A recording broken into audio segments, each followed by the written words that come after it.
The Canadian Football League is changing things up on a level probably not seen since their mid-1990s foray and eventual exit into America. And America once again seems to be at least partially responsible for the league's massive changes, for better or worse. The CFL once boasted its balls were bigger. If I can be serious for a minute. Those in charge of the league think they're showing off a fairly large set in announcing sweeping changes that could fundamentally alter the sport of Canadian football. And make no mistake, American football in Canada, very much its own thing. The thing is, there's a very fine line between ballsiness and recklessness, and I'm just not sure which side the CFL's decision makers fall here. Their actions are unserious, unscrupulous, and underhanded, umpires urging ugly ultimatums. Creates unnecessary umbrage leading to unwanted ulcers, ugh. Hold the udon, put down the ukulele, unkempt Urkel-like urchins are usurping CFL power and ushering in unusual plans. Unity upended, unwelcome unease is now ubiquitous. Utopia traded for unhinged, uncouth plans designed to undermine Canadian football. Ultimately seems un-Canadian in unison now. Utterly un-Canadian. In case you haven't heard what the CFL is planning to do, let's go ahead and go over the rule changes given the absolute random ass time CFL leadership decided to roll these out to the public. The field will now be 100 yards and end zones 15 yards, the latter being 5 more yards than NFL end zones, but the 100 yards of course being similar to their American field counterparts. The goal posts are now going to be moved from the front of the end zone where they now reside to the back of the end zone, putting it in line with American football. The rules surrounding a rouge are going to be modified, and there will also be tweaks to sidelines and play clocks, just a few minor adjustments there. Look, on the surface, I don't really hate any of these changes. I think you can make a case definitely for moving your goalpost to the back of the end zone. I think the other changes, there are discussions that need to be had. And honestly, that is what failed to happen here. Those in charge of the Canadian Football League, led by Commissioner Stewart Johnston, never bothered to sit down with stakeholders. They could have easily had a conversation, explained what they were thinking, the changes they were looking to make, why they wanted to make those changes. Everyone could have had discussion, given feedback, just figuring out the best path forward for Canadian football and the Canadian Football League. The problem is that isn't what happened. Commissioner Stewart Johnston gets on some absolute tech bro shit when trying to explain the rationale behind these changes to the Canadian Football League. Oh yeah, Johnston, by the way, a man who's only held that commissioner position for about 6 months now. So what we have here is a new boss trying to make a mark in the most insincere, careless way imaginable. Lowlights from his presser include the use of the word innovation on a regular basis. With innovative landmark changes, first phase of innovation. Talking about how this was going to be so much better for the fans despite clearly never having consulted with them on these discussions. And then here's my personal favorite. These changes are about improving something that is already great. They are rooted in data and analytics. They have been thoughtfully and carefully considered. Fuck you, guy. I'm not your guy, buddy. He's not your buddy, friend. It is impossible for these changes to have been thoughtfully and carefully considered when you haven't been on the job for half a year at this point. Nor can they be thoughtfully or carefully considered when you didn't consult with all types of stakeholders here. And buddy, let me tell you about the data and analytics. They will say whatever you want them to say. I worked for a tech startup, and I did all kinds of market and research reports, and the numbers can say whatever you want the numbers to say. They'll sing whatever song you want them to sing. This is CFL Commissioner Stewart Johnston wanting to do something and then backfilling it with a bunch of cherry-picked information to support his argument. I know that's the case because I've seen it done many a time. This is also an individual during his introductory press conference as CFL Commissioner who said, "It is my job to listen."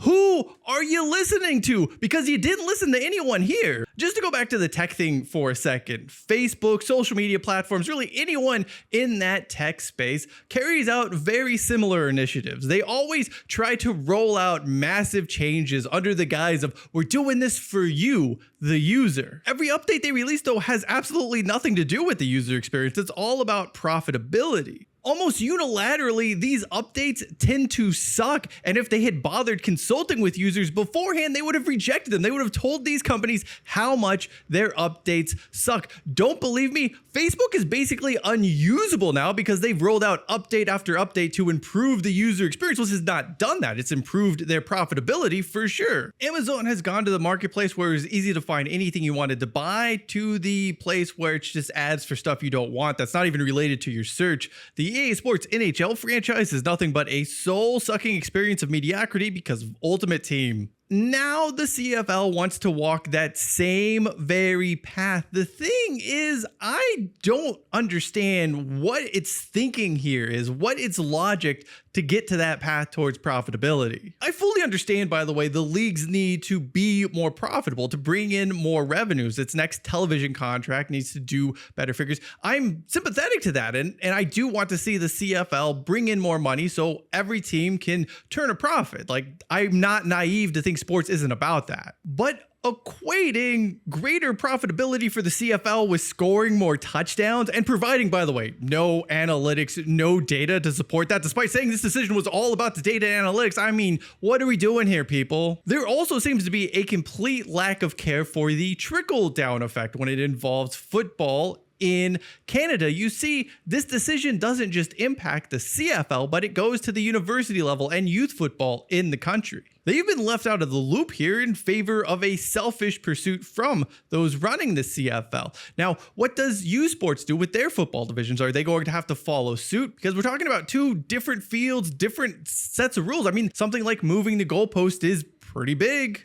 One of the things CFL owners and those running the league have been somewhat protective of over the years are the Canadian aspects of the Canadian Football League. What makes it unique? What makes it different from American football? Go back to the American expansion. The big concern from a lot of those involved with the CFL was that the league was just going to be overrun by American players, American owners, American front office people, that it would lose its Canadian identity. And then when that would happen, they would just turn the game into American football. That causes all kinds of strife with Sacramento's bid to join the Canadian Football League in 1993. It's a rush, it's a last minute. A lot of the owners were highly dubious of inviting an American team. And before you can ask, the Gold Miners video, the Sacramento Gold Miners history video, it's coming one day, but that day ain't today. Anyway, there's been an importance for football north of the border to have its own distinct identity, and that is something that's come under conflict a few different times over the years. Let's not forget, the Canadian government parliament blocks the Toronto Northmen of the WFL from playing.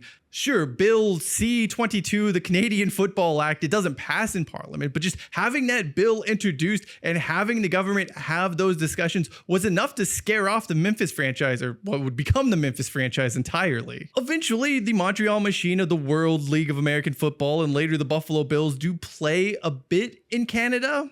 But there's always been a desire to keep Canadian football Canadian. It's one thing to have a singular team or a few games played in the country, but don't mess with Canadian football. It's part of the fabric of the country's sporting culture. Now, there's been some rumors and speculation as to what exactly the CFL's end goal here. Some have noted they could potentially look at a merger or a buyout, or I don't even know what the thinking is here, but the idea is that somehow the Canadian Football League and the UFL of America would join forces. This is also a discussion that happened in 2021 when Dwayne Johnson purchased the XFL, and there were talks between that merging with the CFL because he did have ties to both entities. Those discussions, though, never get past the exploratory phase. But if I'm the Canadian Football League and I'm looking over at what the UFL has done since coming into existence, since that merger between the XFL and the USFL, I am steering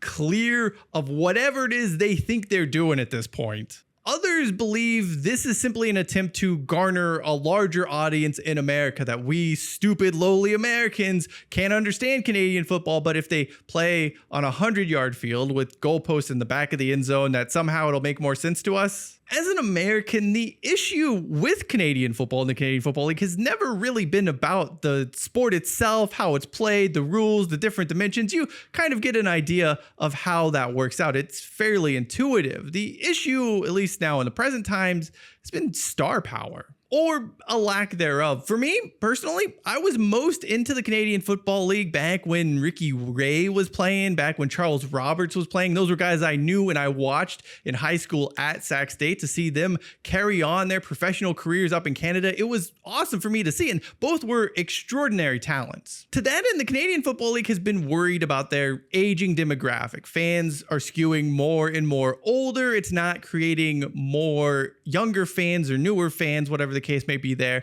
And I think they're really missing the bigger picture here. The game itself isn't the problem. The real issue here is that older generation grew up on a lot of star players that could capture large audiences. We're talking about superstars, the likes of Damon Allen, Doug Flutie, Pinball Clemens, Mike Pringle, Gizmo Williams. There were just so many players in Canada who were not only amazing, but unique. They were never given a shot in the NFL for whatever reason, so they had to go to Canada, and it just helped the league draw in large audiences. And to that end, there was also that pathway from the Canadian Football League to the NFL. I mean, as recently as 2010, you have Brandon Browner, who went from an all-star in Calgary. I'm from Calgary, Alberta, Canada, to Seattle, where he makes a Pro Bowl. Now look, his life goes off the rails once he leaves the Legion of Boom, but as far as a player most recently to have gone on to stardom in both the CFL and NFL, he is a good example, but those examples are becoming fewer and far between. The current generation of younger fans aren't getting star players or guys who could even potentially go into the NFL. You're not going out to a CFL game or watching a CFL game on TV and saying, that guy, he has a future star. He could be something beyond the CFL. This isn't to say the guys in Canada right now aren't good players. I mean, for the past 5, 6, 7 seasons, you have a lot of talented individuals playing in the CFL. The thing is, there's just a lot of sameness with them all. There isn't a lot that makes them star. There's no star quality, right? You can be a good player, but they just don't have that ability to capture an audience like the previous generations did. And I'm sorry, no matter how much you try to take the scumbag out of Chad Kelly, it's not going to make him any better. Does a shorter field and more touchdowns compensate for that? Probably not. I mean, look at TNA and Petey Williams, right? Petey Williams had the most exciting move in professional wrestling during the mid-2000s, the Canadian Destroyer, but he just never connected with an audience. And then they tried to turn him into this mini Scott Steiner character, and it went pretty poorly. What are your thoughts? Shut up, Jeremy. The only bullets are getting fired around here is by me. Speaking of TNA and Team Canada, you can check out a video we recently did over on my wrestling channel about TNA's really cool but also really confusing World Cup. That's in the upper right-hand corner of your screen. Anyway, I kind of backed myself into a corner with no real ending to this video. I guess in that regard, it's basically like every Kids in the Hall sketch ever made. How did they end Cabbage Head? Don't blame me. Blame my cabbage head.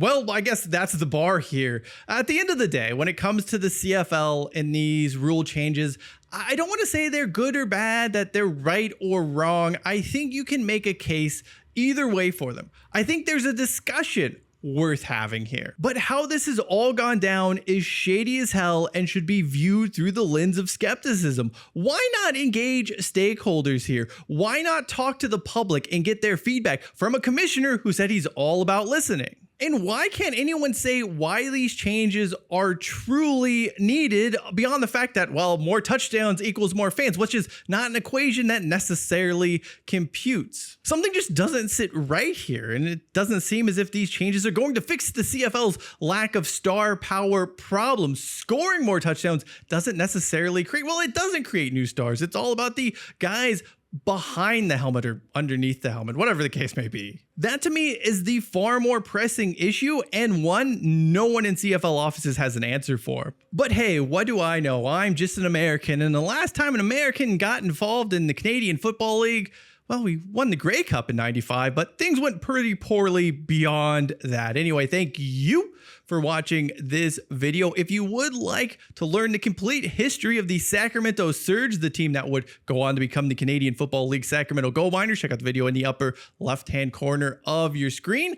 And for the story of Canada's last American college football team, Simon Fraser, video lower left-hand corner. Until next time, I am Cheyenne Hollis. This is The Touchback. And as always, hashtag take it out to the 25.